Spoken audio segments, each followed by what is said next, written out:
Who were some of your influences when you was coming up in comedy? You know, maybe some OGs, some older cats. Yeah, man, the OGs is the greats. Pryor, Carlin. Um, I grew up. My dad lived in New York, so I grew up. And I only say that because New York had what's called Manhattan Cable. They had cable earlier than we did in Philly. So I used to get HBO, and HBO back in the day, HBO was big with comedy special. Like everybody, would have a special, a little 30-minute special. And I saw Whoopi Goldberg and Louis Black and all these great comedians, like straight up stand still, hold the mic in front of comedians, Milton Berle. My grandmother used to have the party records and about Wild Man Steve and Red Fox. So I kind of grew up just listening and watching and having appreciation for comedy. Never knew that it would be the path I took, but I always knew funny. Like even when I was little, listening to Richard Pryor records, hear this man, I couldn't see this man, but he was so funny. I could see what he was talking about. I could see what he wanted me to feel, but he was so funny. And I know that at 8, I didn't understand everything, but he was funny. And so as I fast forward and then I get into comedy, there's a brother in New York, Talent, was a definite influence on me. My mentor and the lady I open up for now on the road, uh, as I say, mentor, because you have different mentors in life. So right now, my current mentor is the Queen of Comedy, Samore. I learned so much from her. I learned so much on the business tip. I learned so much on the performance tip. Watching her as a female, there's a different energy and flair to the performance. And watching her gives me better tips as performing, because I want my energy to be uh as beautiful as hers, and I want my energy to be as warm and inviting, like she shines, and that's not always just because what she's wearing. Sometimes it's about how she style and what she say and the way she say it. So she's a showman, and I learned a lot about showmanship from her. D Lee, my mentor that used to own the Laugh House, was a definite influence in me. Showed me how to write jokes. Um, David Arnold is a comedian I look up to right now. He's a very, very funny comedian, man. So many. I love my peers. You know what I'm saying? There's so many of us that I could name, and I take something from all of them. I watch all of them. I appreciate them all. I love comedy.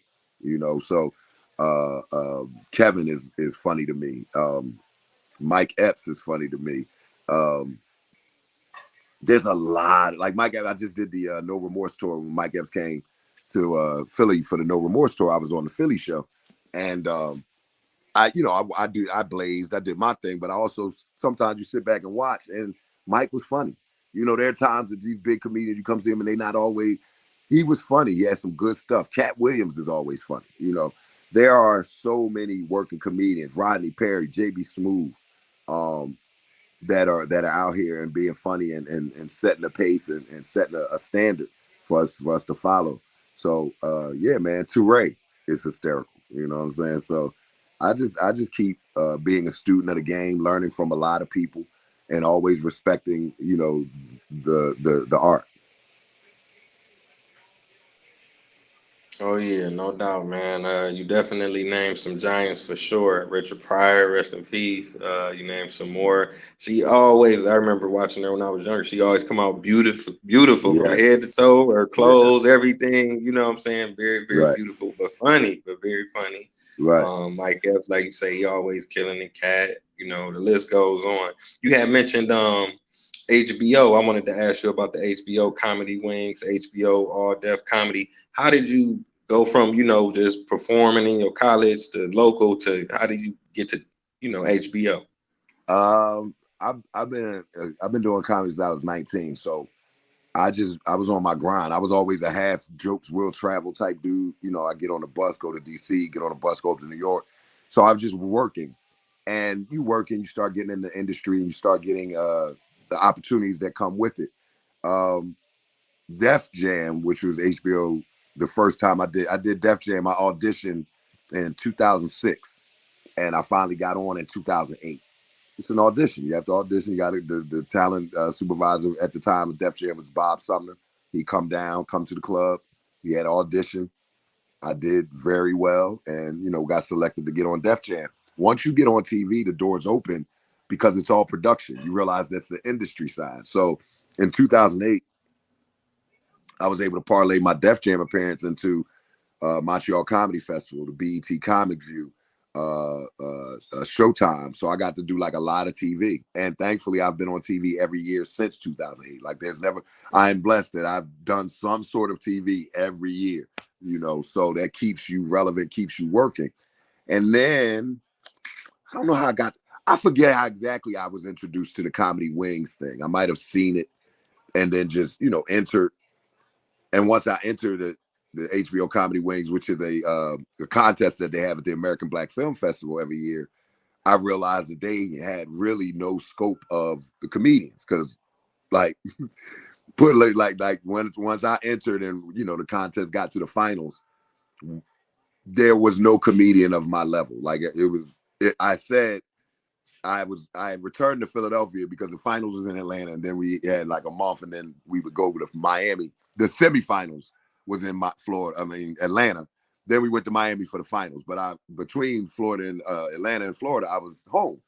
So I was leaving to go back to Miami for the finals, and I said on stage at my show, I said, everybody's coming to Miami this weekend for this contest. They think it's a contest. It's really a coronation, meaning I already knew I was going to win this because the level of comedians that was with me.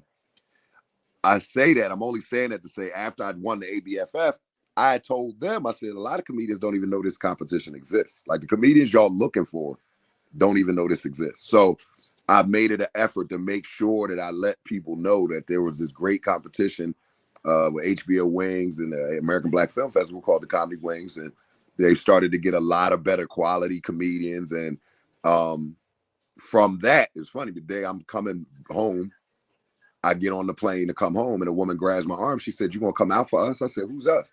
She gave me a card. It was Karen Horn. I think she's now senior vice president of programming over at NBC Universal. So she wanted me to come do the NBC diversity competition. And basically that's what it was. Like you get to other places by doing the things that's in front of you. You take your opportunities, you do what you do with your opportunities, and you parlay them. And that's what I've always done. It's like, I don't get anything from not being on stage. Every opportunity I've ever got is because I was on stage. So how do you get more? Be on stage. Somebody gonna see you. Somebody gonna offer you another gig or another opportunity. It's up to you to parlay them and do what you do with them. But staying on stage is how I get from anywhere to anywhere. It's how I get from HBO. It's how I get from the Comedy Wings. It's how I get in to be working with Live Nation. It's all from being on stage.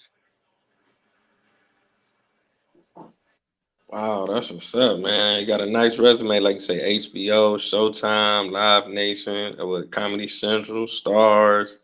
Man, the list Mm-hmm. goes on. I gotta salute you for that, man. Keep up the great work. You Thank you, definitely brother. grinding.